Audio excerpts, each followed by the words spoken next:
Welcome back. My name is Lena to my channel. I am doing a part two of the death of Hayden Panettiere because there have been developments and there will be continuous developments until there's an official cause of death, obviously.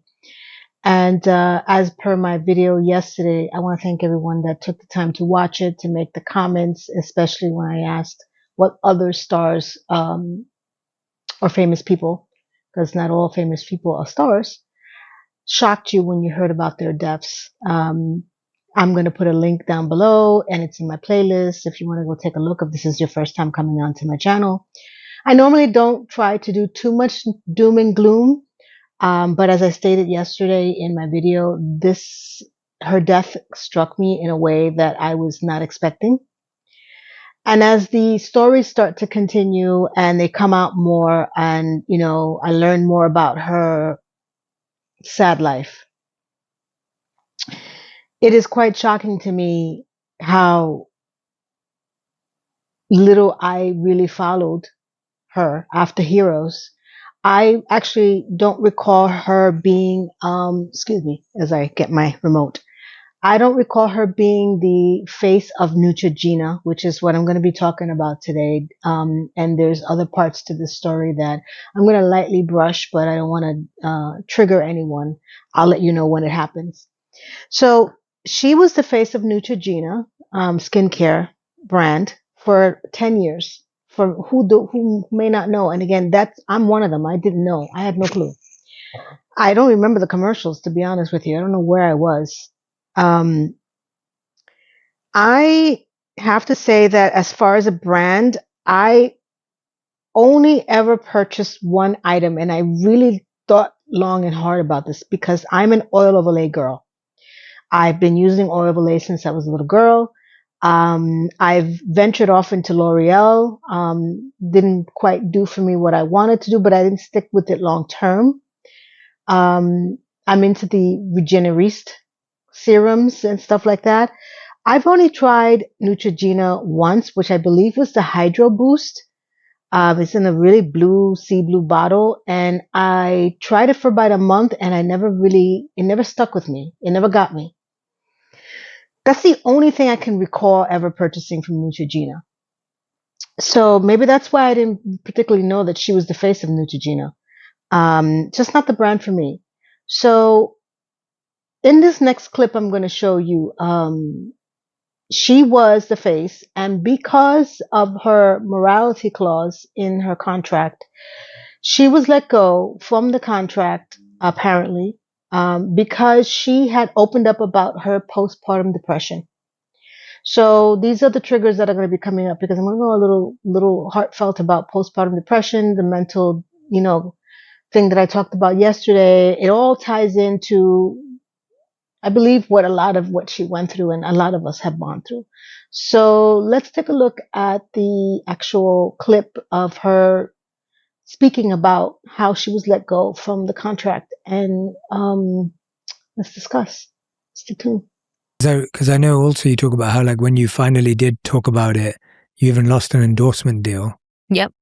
Neutrogena I was with for 10 years, and I mean, they have morals clauses, which was had a huge impact in my life, because I was a teenager and I had all the paparazzi around me catching all of these gory moments, like every moment, every cigarette that I smoked, or bad outfit, or oh, she's looking chunky in a bathing suit. Oh, she has a fat vagina. I mean, I went through all of that.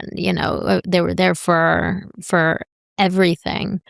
Neutrogena was a huge part of my life. I had the morals clauses. They caught absolutely everything, and of all the things that they would fire me over, this was the last thing that I thought they would ever fire me over. And when I actually went out onto stage, it was live with Kelly and Michael, I had no intention of or plan to talk about postpartum depression. It just came up, and I was just being honest.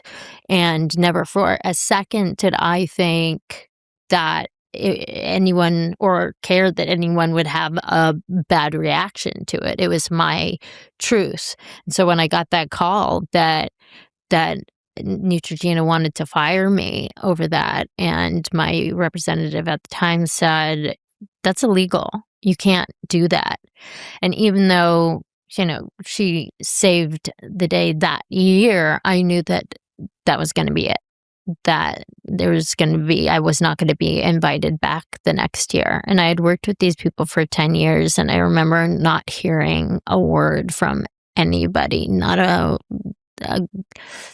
great working with you for 10 years, not a nice Hope you're okay. Yeah, I mean, hope you're good. We wish you well. And I remember that really breaking my heart. I wouldn't change it for the world. So right off the bat, morality clauses. Listen, I've had to work with those kind of contracts in the industry that I was working in, giving them out to people that we were acquiring for the business. I think they're very important, not just for, the situation that she was in as far as being famous and all that stuff. The one thing I could remember distinctively as far as standing out to me the most was Jared from Subway. Okay. Now, I don't know what his contract was with Subway. Excuse me, it's early in the morning. My apologies. I don't know what his contract was with Subway, but if anybody who knows about Jared and Subway, if you don't, please Google it. I don't want to trigger YouTube's algorithm to, shadow ban me by talking about this. He was the face of Subway for many, many, many, many years. And I am not a big sandwich person. So I was not something that I would go in and actively buy, but I know my son would go to Subway. He's a big sandwich person. And after his downfall in the most hideous, heinous acts that he has performed over the years as being the face of Subway, okay? Though I believe that regardless if he had a morality clause with them or not, he would have been fired. I mean, what were they going to do? Show him eating Subway in jail? There is purpose to these clauses because, again, you're dealing with people. And unfortunately, you sometimes don't know who they are or what's going to happen. And if you're putting them as your brand ambassador, you need to cover your ass, for lack of a better word. That is not what happened with Neutrogena. Now, Neutrogena has not, as of today, has responded. But this interview happened a while ago where she made this claim that the reason why she was not renewed was because she came out speaking about her postpartum depression. And she thoughtfully says that there were times that other instances that she could have gotten fired for, but she was kind of taken aback by the fact that it was after she opened up about her mental health struggles, especially after having the baby, that the contract was not renewed. And I would think, I guess hindsight is 50-50. A company, especially when you're promoting skincare, women predominantly, that you would hear that and your first instinct is to help bring awareness to this situation. I don't know who's running the company. I don't know who was running the company back then, but it goes to show that there's a stigma still when it comes to struggling with your ability to stay healthy mentally, which is why it is so important that we open this dialogue and keep it open and don't let anyone tell you otherwise, that there's something wrong with you. Okay, other than the fact that you need to get help because there's something maybe chemically, biologically, whatever it is wrong with you. But don't be ashamed to open up your freaking mouth. And apparently everybody's disgusted about this because now this interview has resurfaced and they want to do the cancel culture on Neutrogena. Okay. I don't know where everybody was before. I didn't know about the interview, so I'm not going to say anything to anyone else about, all of a sudden now this interview has come back up. But if I was Neutrogena, I would be a little concerned right now because what they should have, could have, would have done back then is not going to make a difference what they're going to try to do right now, if they even address it at all. And if they become a canceled situation, they're going to have to address it. And this goes for any company, because I'm telling you, there's a big difference between what Jared from Subway did to what Hayden went through as postpartum depression and everything in between. Because I don't know what that clause was. I don't know what was in it, but I can't fathom that if you're opening up about yourself in that capacity and you're looking for help, you're not doing the things that some other people should be going to jail for and have gone to jail for. Okay. That there's so many communities, there's so many support groups, there's so many people who advocate not just for bipolarism, postpartum depression, etc., any kind of mental health concern. There's so many loving, caring support groups and people who support these endeavors that a company as big as Neutrogena cannot take the fucking 5 minutes to sit down and congregate and say, you know what? What can we do to bring more awareness to this and show our support? Whether it's true or not, because you want to do it for the money. Obviously, your head was not in the right place when you actually decided to renew this. I would have gone hard with her. I would have put mental health first and foremost. I would have been the face of, Neutrogena being the face of helping women who are buying your fucking products, who are going through different struggles. And yes, it's personal, like it is for many people who either know someone, they are that person, have heard about it, have empathy, whatever the hell it is. It's messed up. And this generation coming up, they don't play. They'll cancel you if you sneeze the wrong way. Okay? So, good. You stupid. I went through postpartum depression. First of all, I didn't even know what postpartum depression was. Okay? It is very interesting how when I grew up, nothing was talked about, right? We didn't know anything. The biggest thing we got when we were pregnant is, oh my God, what is that book? What to Expect When You're Expecting. I think they made a movie out of that. That was my first entry of understanding pregnancy. There was real in-depth conversation in high school. They told you what the A and the B need to do to connect. But again, I also grew up in a generation where we were frightened not to have sex because of the AIDS epidemic. Okay, our whole entire Gen X generation were bamboozled into not having sex. Just say no. Really, that didn't work. Okay, so when I got the book "What to Expect When You're Expecting," I was like, first of all, it's a novel. I think there's more versions of it. It was like War and Peace. I was like, what in the world am I giving birth to? We had just conventional television. We didn't have the internets. We didn't have the YouTubes or the Instagrams or any of that stuff. You needed to talk to people. You needed to go to support groups. You needed to go to the doctor and hope that he or she had time for you. Stuff was happening. So I didn't know about the coughing, with the croup and all that stuff and colic and all that. And, postpartum depression. I'm like, what the hell? Why is my hair falling out? The hormones that change after you give birth. If you thought you had hormone problems when you were giving birth, oh my God. I've learned literally the hard way. And I remember hearing that word in the hospital as I was taking my son out. They were talking about, like, if you have these symptoms, you need to be careful because you might have postpartum, because your hormones drop. I'm like, okay. Do you have that in a PDF format? Because I'm not going to remember all this. I barely could get out of the hospital and remember taking my child at this point because I'm in pain. I had a C-section. I was 4 days in labor. I was done, right? Yeah, it hit me. It hit me about a month and a half later, and I would be going for my regular checkups with my son. And, the doctor was asking me how I was feeling, and I was giving her the symptoms. And she goes, well, you need to, you're probably in the postpartum depression, and you need to take this and your hormones and your hair and all this. I'm like, okay. Maybe that triggered my long bout of depression afterwards. I don't know, connecting the dots here. But as far as, I didn't have time to go to support groups. I could barely get out of, I was breastfeeding. All right. I was breastfeeding with staples because I still had a C-section. I was out of control. I was like, listen, if they don't come to me, I'm not going to them. And we just didn't talk about it. You just get up and you figure it out, like it did go away after maybe 3-4 months. I didn't take any medication. I didn't go to any support groups. I just said, okay, I got to do this. I need to raise my child. I don't got time for this madness.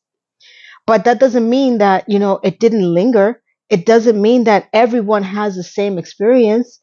And now that I hear it everywhere, and it's funny how when you were in different circles, like before I wasn't in the circle of moms, right? I was single. I was having fun. I was out in clubs. I was, taking trips and cruises. I was a single person. Then when you have a child, your whole life changes, and then you become into another group where you're seeking out other parents, other mothers, other single mothers, or whatever the case may be, and you're like, yeah, yeah, yeah, and then now you don't even have to be a part of that group. It's everywhere, every commercial, which is great, because at least you can prep yourself up. This poor woman, Hayden, opened up and got cut off. And I am personally gunning for Neutrogena. I'm hoping that they get canceled. Unless there's extenuating circumstances that explains why they have not responded to the interview that happened a while ago and now it's resurfacing, I don't see how they're going to get out of this. And this is what I meant yesterday. When you find someone that does reach out, my God,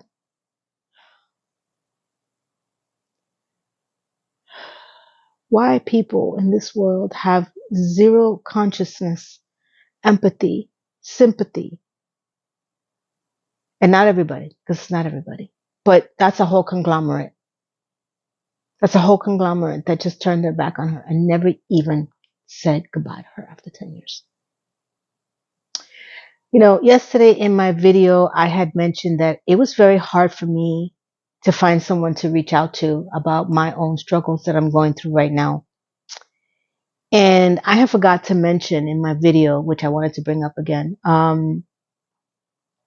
still haven't told anyone close to me. Believe it or not, I'm telling the YouTube gods, but I haven't actively seeked out someone in my circle to say something to them, because none of them are on my page. They don't watch. None of my friends are here, so don't look for them. Okay, so they don't know I'm doing any of this. Okay, my son knows, but he's busy. The other day, I was living in Miami for about 15 years. I left New York. I just recently came back, for all those who didn't know. I was born and raised in the Bronx. I got married, the whole shebang. And then I moved to Miami about 15 years ago, and I stayed there for about 15 years, but I always call New York my home. So in the 15 years, I have made some good friends, right? Very close friends, ironically. And there was one person that I worked with, actively still stays in touch with me. And that says a lot for me, because I'm not that type of person that once I leave a company, I'm gone. Unless I have a blood bond with you, which the two other people that I am very close with, it's almost like a blood bond. They help me through a lot. So I will stay actively in touch with them. So this person the other day reached out to me. I hadn't spoken to him in about 3 weeks. So he always checks in on me. I got very close with him, very sweet man. He's about my son's age. I think of him like, another child. Let's put it that way. So he asked me by text, he says to me, tell me how you're doing. How's it going? What's going on? Always the same thing. And I said, he goes, are you happy? And I said to him, I am at from a scale of 1 to 10, are you happy? I'm giving it a strong 7. And the next words that came out of his text is what I'm going to try to bring home to anyone who needs to reach out to someone, or if you reach out to someone. He said, tell me what we can do to bring that number up to 10. He doesn't know what I'm going through. He doesn't even know how I'm feeling. And that right there snapped me out of whatever I was feeling at that moment, which was my dark time. You don't even sometimes realize, just by saying hello, how are you feeling? What can I do for you today? Do you want to talk? Do you want to chat? Do you want to go out? Do you want me to come over? Do you want to come over? Do you want to Zoom? It's little things like that that makes a big, and one day I will tell him when I'm ready, but I'm not ready yet. Like, there'll come a time where I'm going to see him and I'm going to say, what you said that day meant more to me than anything else anybody has said in a while. So my point is, Hayden tried to reach out. She was transparent. She was open. She's got a lot of other issues that she's contending with her ex and on again boyfriend that is still under investigation. The whole scenario about why and what. So I'm not going to touch upon that. I'm going to give you a third update once I understand the complexity. There's a lot of DV involved, apparently, which is sad and heartbreaking. This is more of, how can a company like Neutrogena or any company dismiss someone like that when we need more people who are willing to step up and help someone else, strangers? There's a lot of support groups that they don't know me. I can walk into them one right now and I'm sure I'm going to get a lot of support and love. How is it that someone is working for you for 10 years and is telling you that they had gone through something after a pregnancy and you dismiss them like they're a piece of shit? I'm begging anyone out there, don't do that. I cannot control everyone. There's some assholes and bitches out there that don't give a furry rat's behind about people. I'm talking about the people who want to help, who want to reach out, who may be thinking that someone is okay and you suspect just a little less twinkle in their eye. Take a moment to just say something that might perk up their day. You may not know it then, but you may make a difference that you don't even realize. So there's more stuff coming up. I'm going to go deeper into the off boyfriend situation because it does involve violence. And that's also another subject that needs to be discussed. And it's not always easy to get out of. Okay. Let me know your thoughts. Again, thank you everyone who watched my video yesterday. There was some people that brought up, some people that I had forgotten. Heath Ledger passed away suddenly. That was a shocker to me. George Michael. Oh my God. I remember George Michael. I don't remember where I was when I heard George Michael, but I do remember saying, holy crap. Wow. Wham was my band. I was so into that group. That was sad. But the people that I brought up yesterday were the ones that I didn't expect such a reaction from me. There was something about Brittany Murphy that I really didn't follow her, and I wasn't surprised. When I heard that she had passed away, it was like, oh, that's sad. There was somebody else that someone else brought up. I can't remember. Do forgive me. I don't remember at this moment, but let me know what other people have passed away. That shocked the crap out of you as well. So those were my big ones yesterday. Do you want to take a look? Again, there's a link in the below and also on my playlist. You can take a look at it and comment on that video and let me know your thoughts. And also, thank you for listening and thank you for reviewing and commenting and sharing and hyping and liking. It means a lot to me. It really does. I'm being casual. I'm not doing my whole setup. Not yet. I'm saving that for later. I just want to come in and just, give my thoughts because again, this one was pretty striking to me. So talk to you in the next video. See you soon. Goodbye. Mwah.